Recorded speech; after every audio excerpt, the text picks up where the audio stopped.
चलिए तो last class में हमने क्या पढ़ाया आपको? लास्ट क्लास में मैंने पूरे बॉडी में ब्लड वेसल्स का आइडिया दिया, आर्टरी, वेन, कैपिलरीज, ये सब कैसे हमारे बॉडी में सिचुएटेड होते हैं, लोकेटेड होते हैं। फिर मैंने एक लोकेशन गलत हो गया था। जो देखो गलत क्या हो गया था उसके बारे में चर्चा ही नहीं किया था मैंने। जो मैं बार बार कहता हूँ कोरोनरी आर्टरी निकलती है, कोरोनरी आर्टरी निकलती है और हार्ट के ही दीवार को सप्लाई होती है, वो कहाँ से निकलती है उसको भी बात कर लेना चाहिए था। तो याद करो लास्ट क्लास में मैंने ये वाला डायग्राम बताया था, इसी डायग्राम में बताता हूँ, उसका भी लोकेशन बता देता हूँ थोड़ा, क्योंकि बार बार हार्ट की बात हो रही है तो कोरोनरी आर्टरी खुद कहाँ से निकल रहा है ये भी तो हमें पता होना चाहिए ना।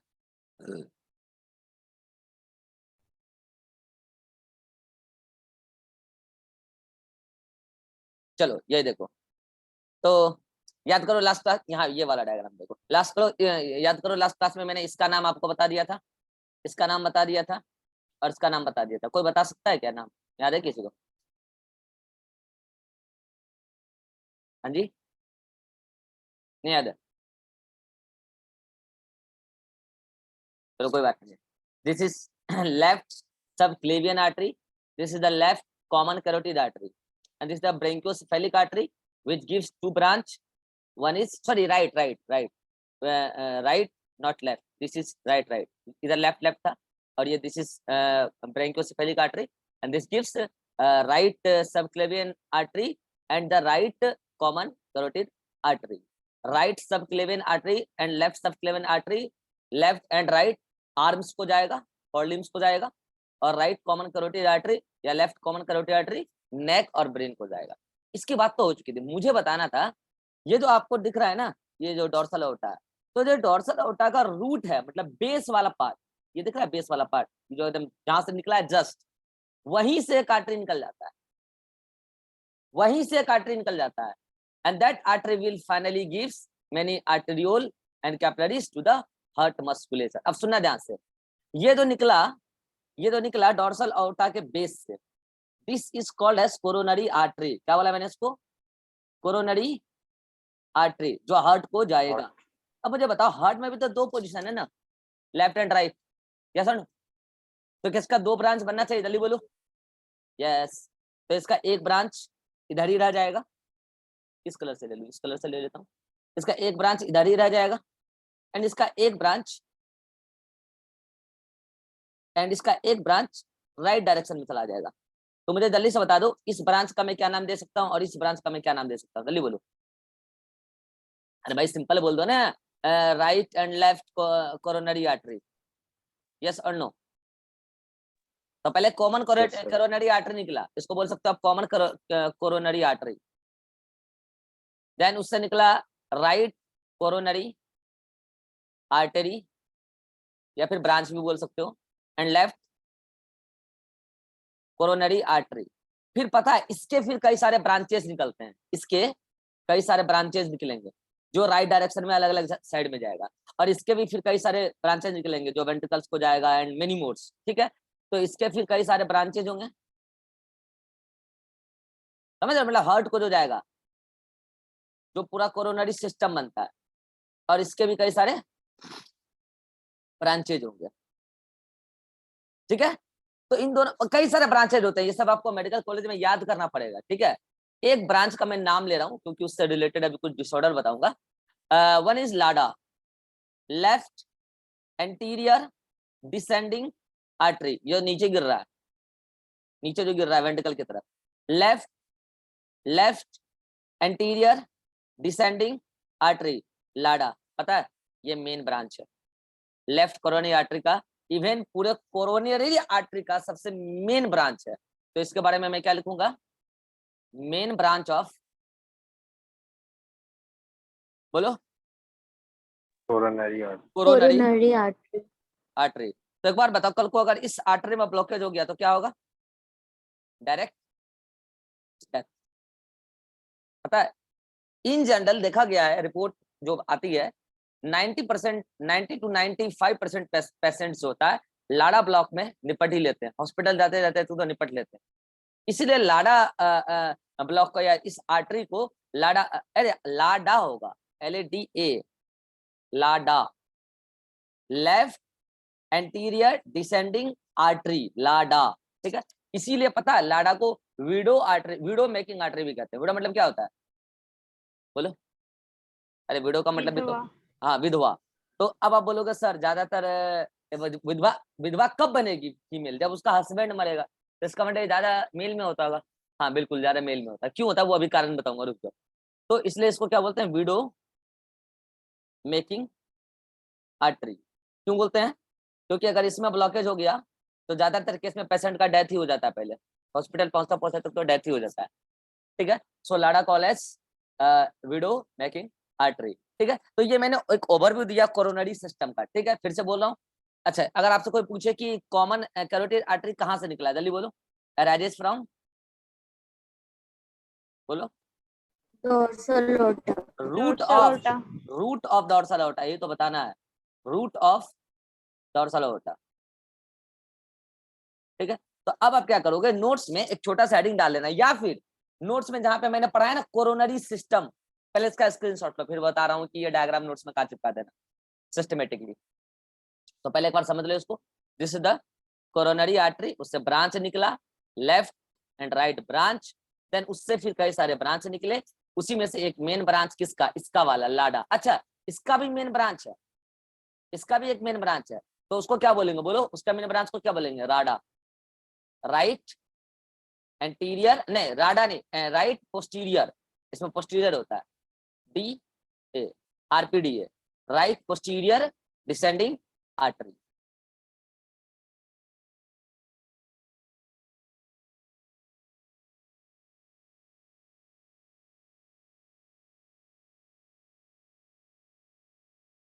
चलो कोई बात नहीं है, तो मैंने बताया हुआ तो हो ही गया था। ठीक है, तो मुझे बस ये बताना था कि जैसे इसका होता है लाडा, लाडा, वैसे उसका होता है आरपीडीए, मेन ब्रांच। लेकिन जो पूरे कोरोनरी आर्टरी का सबसे मेन ब्रांच है वो लाडा है।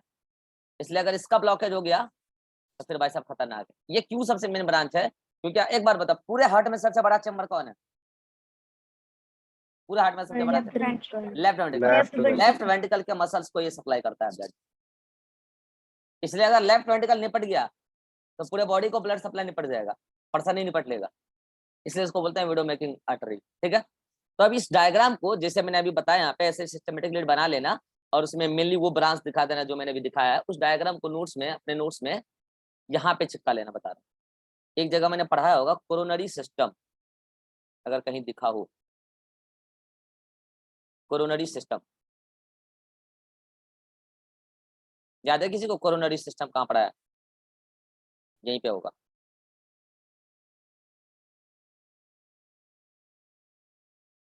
देख लेना नोट्स में, इसमें मिल नहीं रहा अभी। ये रहा, ये रहा, ये रहा कोरोनरी सिस्टम, है ना? तो ये कोरोनरी सिस्टम, यहीं पे एक डायग्राम चिपका देना। ठीक है, वही वाले डायग्राम। चलिए तो अब हम चलते हैं कहाँ, हमारा इस चैप्टर में हमने क्या क्या पढ़ लिया अभी। तो हमने इस चैप्टर में, मैं अगर शुरू से बोलूं तो मैंने आपको ओवरऑल सर्कुलेशन का आइडिया दिया। हार्ट ह्यूमन, वैसे तो डिफरेंट टाइप ऑफ एनिमल्स में कौन कौन सा हार्ट है वो भी समझाया। फिर मैंने ह्यूमन हार्ट के बारे में डिटेल स्ट्रक्चर और फंक्शन दोनों ही समझाया। फिर हम इस ह्यूमन हार्ट के इलेक्ट्रिकल एक्टिविटी को पता लगाने के लिए ECG बताया। देन इसके बाद लास्ट क्लास में मैंने blood vessels and blood pressure पढ़ाया। अब हमारा जो टॉपिक है वो है कार्डियोवैस्कुलर डिसऑर्डर। और इस कार्डियोवैस्कुलर डिसऑर्डर में हम यहाँ पे कई सारे डिसऑर्डर पढ़ेंगे, फिर भी वो कम पढ़ेंगे क्योंकि आप मेडिकल कॉलेज में से कई ज्यादा डिसऑर्डर पढ़ने वाले हो। लेकिन यहाँ पर फिर भी हम लोग एक ओवरव्यू तो पढ़ ही लें, ताकि वहां जाने के बाद नाम सुना सुना सा लगे कि किसमें क्या। तो सबसे पहला डिसऑर्डर जो हम पढ़ेंगे, वन इज, कंपैरेटिव पढ़ेंगे कई सारे डिसऑर्डर को। सबसे पहले जो पढ़ेंगे हाइपरटेंशन, पहले मैं सारे नाम लिख रहा हूँ एक साथ, हाइपरटेंशन, हाइपोटेंशन, एक साथ पढ़ेंगे। Hypertension, hypotension. फिर हम पढ़ेंगे एथेरोस्क्लेरोसिस, एथेरोस्क्लेरोसिस, और पढ़ेंगे आर्टीरियो एस्क्लेरोसिस। फिर हम पढ़ेंगे,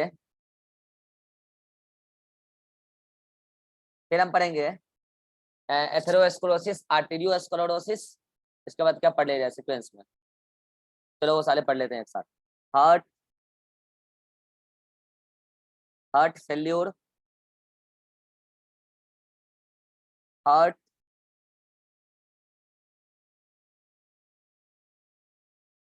heart failure, heart attack, heart block,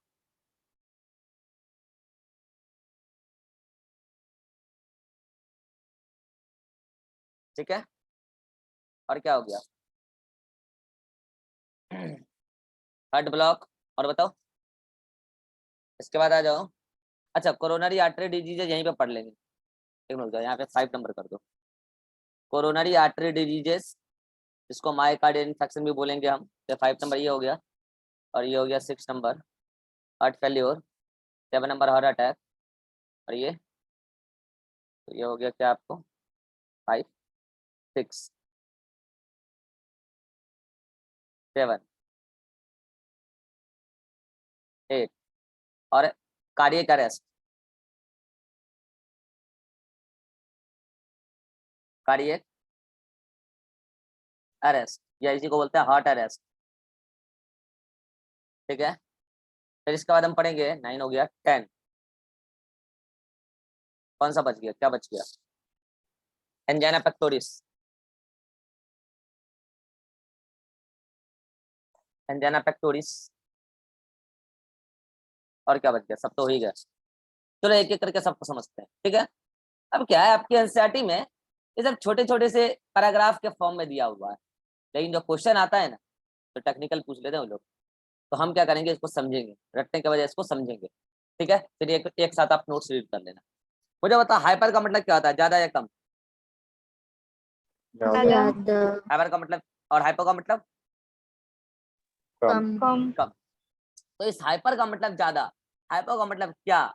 कम। क्या? प्रेशर। टेंशन मतलब क्या? प्रेशर। टेंशन मतलब क्या? प्रेशर। विच? Blood pressure. इसको आप बोलेंगे मोर ब्लड प्रेशर, और यहाँ बोलेंगे लो ब्लड प्रेशर। तो मुझे एक बार बता, नॉर्मल ब्लड प्रेशर क्या होता है? जल्दी बोलो। 120/80। 120/80। 120 सिस्टोलिक है और 80 डायस्टोलिक है। अगर बीपी बढ़ के 140 बाय 140/90 हो जाए, या बीपी घट के 110/70 हो जाए, तो मुझे बताओ, क्या आप इसी कंडीशन को हाइपोटेंशन और हाइपरटेंशन कल बता रहे थे? लेकिन ये बीपी का बढ़ना और बीपी का घटना कई बातों पर डिपेंड करता है, एक नहीं कई बातों पर डिपेंड करता है। अब एक बात समझो कि बीपी अगर ब्लड प्रेशर बढ़ा है, इसके बढ़ने का मेन काउज क्या होगा? अच्छा बताओ, बीपी बढ़ने के पीछे का कारण बताओ, मेन मेन फैक्टर। इसका मतलब हार्ट पंप कर रहा है इफेक्टिव, तो बीपी बढ़ सकता है, यस और नो? हार्ट पंप कर रहा है तो बीपी बढ़ सकता है, और हार्ट अच्छे से पंप नहीं कर रहा है तो बीपी घट सकता है। तो मुझे एक बार बताओ, हाइपरटेंशन हाइपोटेंशन क्या ब्रेडिकार्डिया सॉरी टैकीकार्डिया और ब्रेडिकार्डिया का एक कंटिन्यूअस इफेक्ट हो सकता है? अगर अगर अगर मैं कहूं कि अगर किसी भी पर्सन को लगातार, बताओ हाइपरटेंशन के केस में क्या होगा? Tachycardia bradycardia? Tachycardia, tachycardia. और हाइपरटेंशन के केस में हाइपोटेंशन, ब्रेडिकार्डिया। तो मुझे एक बार बताओ, मैंने उस दिन नहीं समझाया था कि टैकीकार्डिया और ब्रेडिकार्डिया कोई डिसऑर्डर नहीं है। अगर लगातार ये चला टैकीकार्डिया कंडीशन, लगातार ये चला ब्रेडिकार्डिया कंडीशन, तो डिसऑर्डर है। अब मैं अभी भक्के आ जाऊं, अरे मैं भक्के आ जाऊं और मेरा ब्लड प्रेशर बढ़ जाएगा, 170/90 हो जाएगा, जाहिर सी बात हो जाएगा, ब्लड के सेल्स के डिमांड को पूरा करने के लिए, प्लस सेल्स के ब्लड के डिमांड को पूरा करने के लिए, O2 डिमांड को पूरा करने के लिए, तो इसका मतलब थोड़ी कि मुझे हाइपरटेंशन है। हाइपरटेंशन तब है जब ये ब्लड प्रेशर मोर देन 120/80, 140/90 बोलो, लगातार आपकी बॉडी में रहे, तो दिस इज द हाइपरटेंशन। और अगर लगातार कम रहे तो दिस इज द हाइपोटेंशन। अब समझना, हाइपरटेंशन का कई सारे कारण है। एक तो अभी आपने क्या बताया, हार्ट फटाफट फटाफट फटाफट क्या कर रहा है? वेंट्रिकल को पंप करवा रहा है, ठीक है, एक काउज ये। दूसरा काउज क्या हो सकता है, एक बार बताओ? आपके बॉडी फ्लूइड्स का मात्रा अगर बढ़ गया है, ठीक है, आपके पूरे के पूरे बॉडी फ्लूइड्स में सॉल्ट या फिर शुगर, इन सब का कंसंट्रेशन ज्यादा है, और जाहिर सी बात है जब आप सॉल्ट और शुगर कंसंट्रेशन आपका बॉडी में ज्यादा होगा तो आप पानी भी खूब पियोगे, तो ओवरऑल आपका बॉडी फ्लूइड्स का वॉल्यूम बढ़ गया है। तो मुझे बता, अगर बॉडी फ्लूइड्स का वॉल्यूम बढ़ गया, ये ब्लड के प्लाज्मा को अफेक्ट करेगा, तो उससे ब्लड प्रेशर बढ़ेगा कि घटेगा? बढ़ेगा। ऑब्वियसली बात है बढ़ेगा। इसलिए ज्यादा शुगर भी नहीं खाना चाहिए, ज्यादा सॉल्ट भी नहीं खाना चाहिए, क्योंकि ज्यादा शुगर सॉल्ट खाओगे तो पानी ज्यादा पीना पड़ेगा, रिक्वायरमेंट से भी ज्यादा पीना पड़ेगा। और ये सॉल्ट और शुगर अगर ज्यादा खा रहे हो तो यूटिलाइज हो नहीं रहा सेल का ज्यादा, वो ब्लड में है, और अगर ब्लड में है तो वहीं पे पानी रहेगा क्योंकि सोल्यूशन बना के रहता है, तो उससे क्या होगा, ब्लड प्रेशर बढ़ जाएगा। एक तो ये कारण है। दूसरा बताओ, एक कारण ये हो सकता है कि नहीं कि आपके जो ब्लड के स्मूथ मसल्स हैं उस स्मूथ मसल्स में बार बार कॉन्ट्रैक्शन होते रहता है, तो मुझे अगर उस स्मूथ मसल्स में बार बार कॉन्ट्रैक्शन होता रहा तो बीपी बढ़ेगा कि घटेगा, जल्दी बोलो। बढ़ेगा। बीपी बढ़ेगा। तो इन सभी कारणों की वजह से फिर हार्मोनल भी होता है। हार्मोनल भी होता है। क्या होता है कि जो एड्रेनलिन और नॉर एड्रेनलिन है, आपको पता है कि एड्रेनलिन और नॉन एड्रेनलिन क्या करता है, ऐसे नोड को क्या करता है, जल्दी बताओ, इसकी एक्टिविटी को बढ़ाता है कि घटवाता है? बढ़वा देता है। बढ़वा देता है। अगर अगर ये ऐसे नोड की एक्टिविटी को बढ़वा देता है तो फिर जल्दी से बताओ कि आपकी ब्लड प्रेशर बढ़ जाएगी या घट जाएगी? बढ़ जाएगी। So there are different reasons. So there are different causes for the hypertension. अब डिपेंड करता है कि आपको किस वजह से हाइपरटेंशन हुआ है। देखो, हाइपरटेंशन होने से पर्सन ऐसा नहीं है कि तुरंत निपट लेगा। लैग कर रहा है क्या? Just wait minute.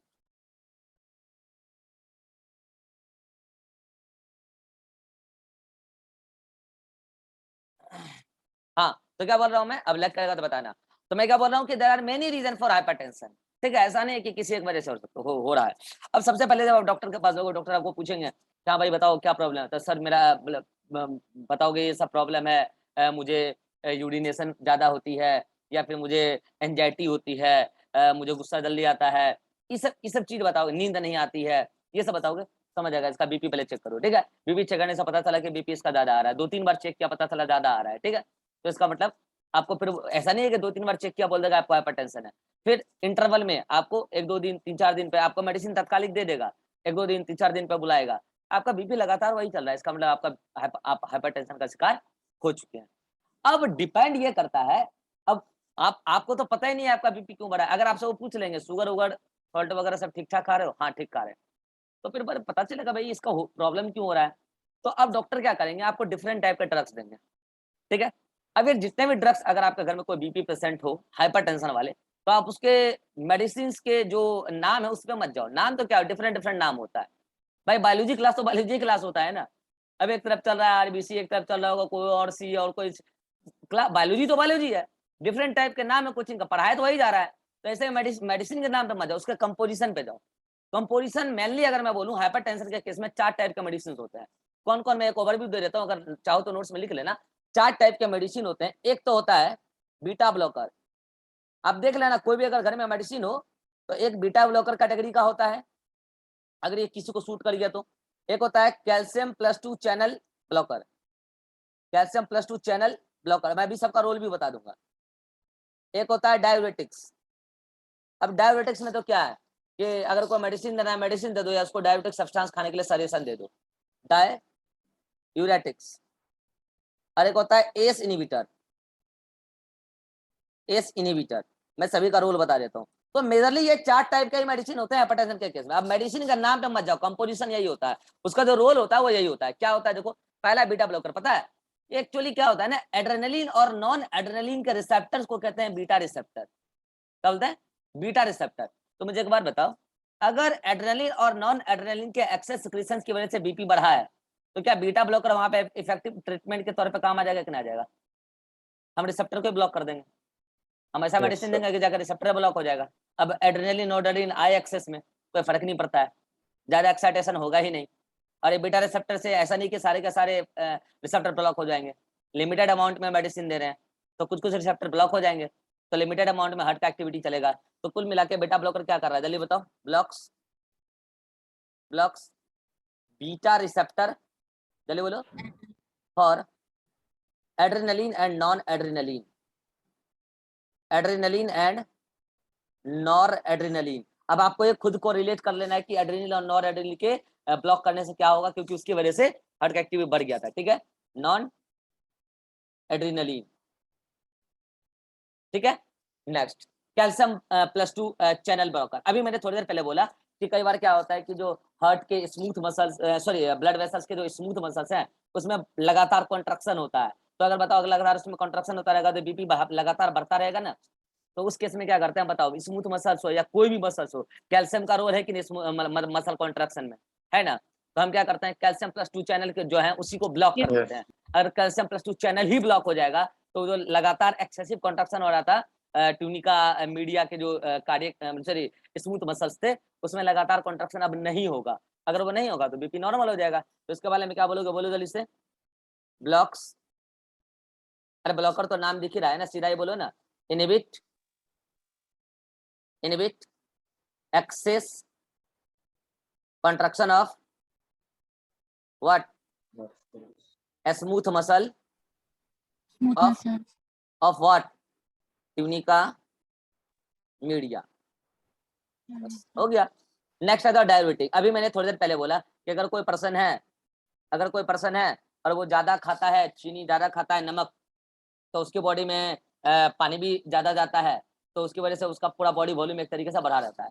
तो आपको याद करो, मैंने एक बार बताया था डायबिटीज का मतलब क्या होता है, यूरिन के साथ बॉडी फ्लूइड्स का निकलना, यूरिन के साथ वाटर का निकलना।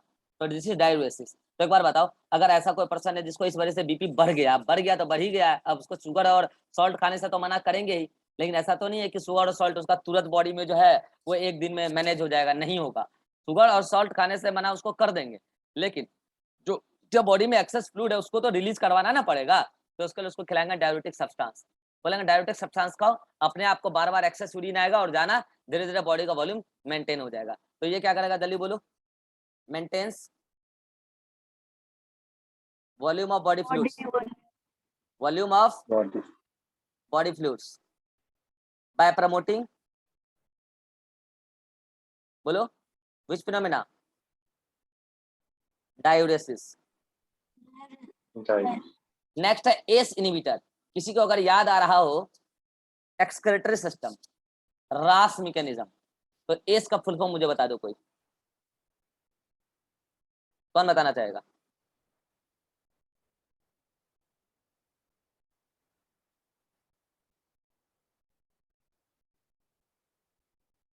अब तो याद आ गया होगा। अरे एंजियोटेंसिन कन्वर्टिंग एंजाइम, अब तो याद आया होगा।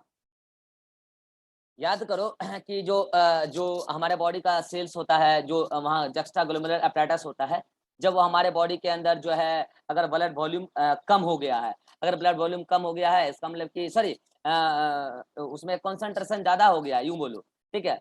तो कुल मिला के ये है कि जो ब्लड वेसल्स में जो प्रेशर है वो ओवरऑल क्या हो गया है, एक मिनट जाओ, रास कब आता है, रास कब आता है, जब ब्लड प्रेशर कम है या ज्यादा है।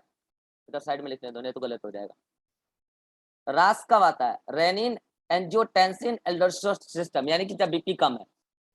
हाँ ठीक है, तो जब बीपी कम है यानी कि उसमें ब्लड वॉल्यूम कम है, मतलब कि बॉडी का वॉल्यूम ब्लड में मतलब कि वाटर कंसंट्रेशन कम है, ब्लड वॉल्यूम कम है, तो इस चीज को सेंस कर लेता है जक्स्टाग्लोमेरुलर apparatus, और वो सेंस करते ही क्या सिक्रीट करता है, जेजी सेल याद करो, जेजी सेल क्या सिक्रीट करता है, रेनिन। अब इस रेनिन को कन्वर्ट करता है कोई एंजियोटेंसिन में, याद आ रहा है, लंग से आने वाला कन्वर्टिंग एंजाइम, याद आया, उसको कन्वर्ट करता है किसमें, एंजियोटेंसिन 1 में। देन एंजियोटेंसिन 1 कन्वर्ट होता है एंजियोटेंसिन 2 में, कुछ याद आ रहा है, एंजियोटेंसिन 2।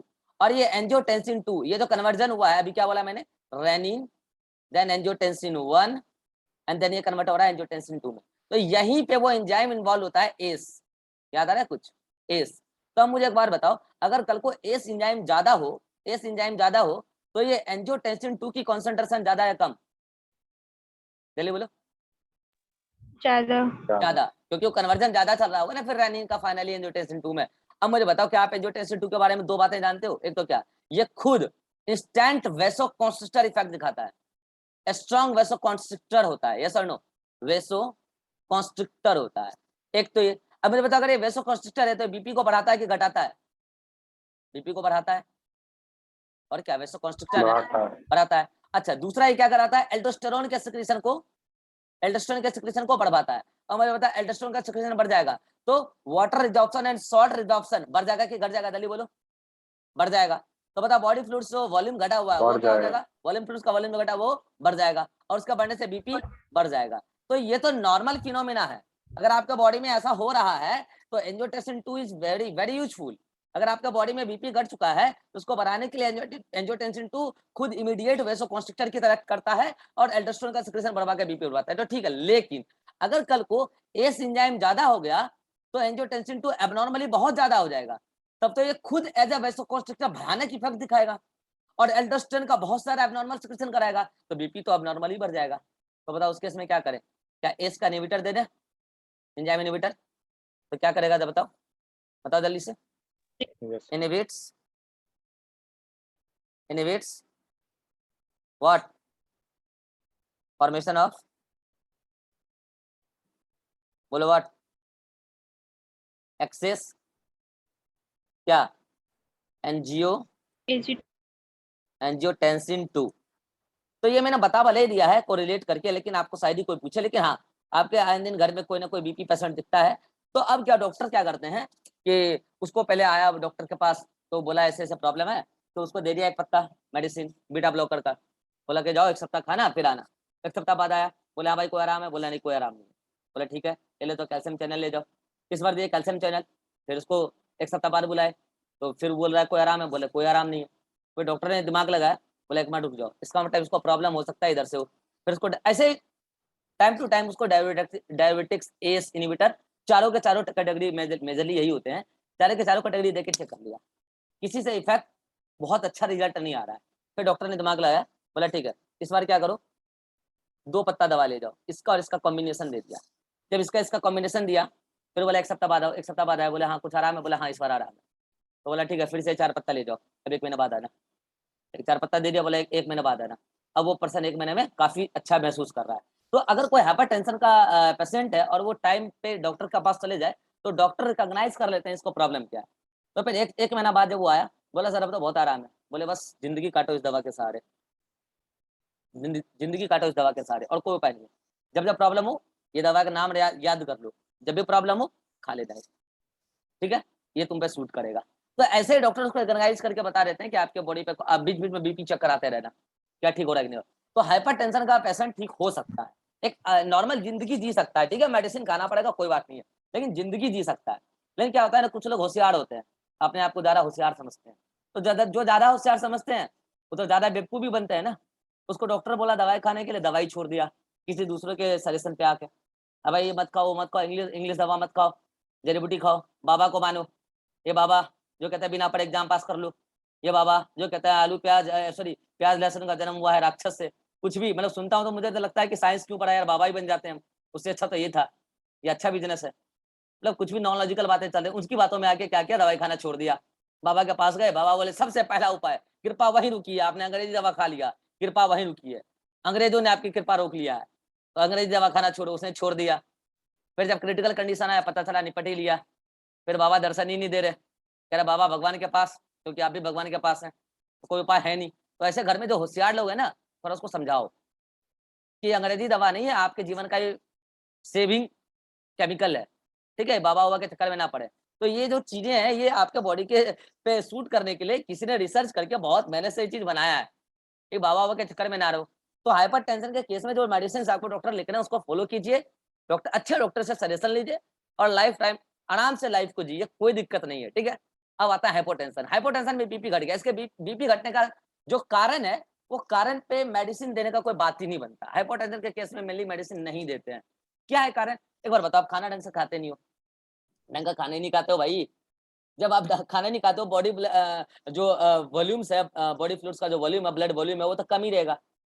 एनीमिया का शिकार हैं आप, तो ब्लड कम है, अगर ब्लड कम है तो बीपी ज्यादा है कम, बताओ जल्दी से खुद बताओ, कम ही होगा ना यार, जाहिर सी बात है कम ही होगा, ठीक है। कम है। तो मतलब कि देखो एनीमिया में 2 बातें होती है, सुनना ध्यान से, एनीमिया में 2, अगर आपका बॉडी एनीमिया का लॉन्ग टाइम शिकार है तो बीपी बढ़ जाता है, अभी मैं अगले मीटिंग में चर्चा कर दूंगा।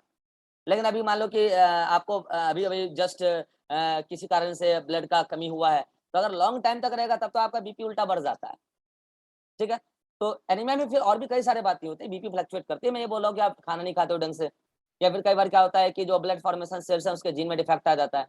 तो कुल मिला के ब्लड के कंटेंट कम हो चुके हैं, एक कई बार हार्मोनल डिफेक्ट भी हो जाता है, जितना नॉर्मल आना चाहिए था एड्रेनलिन नॉन एड्रेनलिन उतना भी नहीं आता है, उतना भी नहीं आ रहा है, स्मूथ मसल का कॉन्ट्रैक्शन नहीं हो पा रहा है, दूध दही खाते नहीं हो, कैल्शियम है नहीं बॉडी में, कैल्शियम है नहीं, मसल कॉन्ट्रैक्शन होता नहीं है ब्लड वेसल्स का, स्मूथ मसल्स का कॉन्ट्रैक्शन, तो ऐसा प्रॉब्लम आ रहा है। तो डॉक्टर इस केसेस में मोस्टली मेडिसिन नहीं देते, और अगर मेडिसिन देते भी है तो न्यूट्रिटिव मेडिसिन होता है, वो कोई केमिकल हार्मफुल केमिकल्स या फिर इफेक्टिव केमिकल्स नहीं होता, वो जो कैल्शियम वाला कैल्शियम का गोली हो जाएगा है, इस टाइप के एड्रेनलिन का एनालॉग हो जाएगा, इस टाइप की चीजें देते हैं टेबलेट में, और इन जनरल बोलते हैं कि अच्छा खाओ पियो मस्त रहो, बीपी मेंटेन हो जाएगा, ठीक है। तो हाइपोटेंशन के केस में कोई बहुत बड़ी बात नहीं है, और हाइपोटेंशन के केस में डेथ का भी बहुत बड़ा कोई केसेस नहीं देखने को मिलता है, अगर जब तक वो क्रिटिकल ना हो। लेकिन हाइपरटेंशन के केस में डेथ हो सकता है, कब आपको पता है, जब बीपी बढ़ के 220/110 या इससे भी ज्यादा, इससे ज्यादा अगर बीपी क्रॉस कर गया, तो पता है इतना ज्यादा बीपी ना, आपके बहुत सारे जो इंपॉर्टेंट डेलिशियस ऑर्गन है, नाजुक ऑर्गन है, उसके जो ब्लड वेसल्स की जो आर्टरी है वो इस बीपी को झेल नहीं पाती और फट जाती है। जैसे किडनी का रीनल आर्टरी फट जाता है, ब्रेन का कैरोटिड आर्टरी फट जाता है, आई का ऑप्टिक आर्टरी फट जाता है, अंधे हो जाओगे, फिर ब्रेन हेमरेज हो जाएगा, किडनी में नेफ्राइटिस हो जाएगा। इस केसेस में आपको कई सारे मेजर प्रॉब्लम देखने को मिल सकते हैं। तो हाइपरटेंशन ज्यादा खतरनाक है, इसलिए भैया उसमें मजाक में ना लें उसको, जो डॉक्टर मेडिसिन बताए हैं उसको फॉलो करें। हाइपोटेंशन के केस में जनरल मेडिसिन की जरूरत नहीं है। तो this is the hypertension and hypotension. ये सारे बातें स्क्रीनशॉट ना ले लो, ये सारी बातें आपके नोट्स में लिखा है, एक बार जल्दी वहां से पढ़ो, देन अगले मीटिंग में बाकी रिमेनिंग डिसऑर्डर को देखेंगे, ठीक है। यहाँ पे लिखा होगा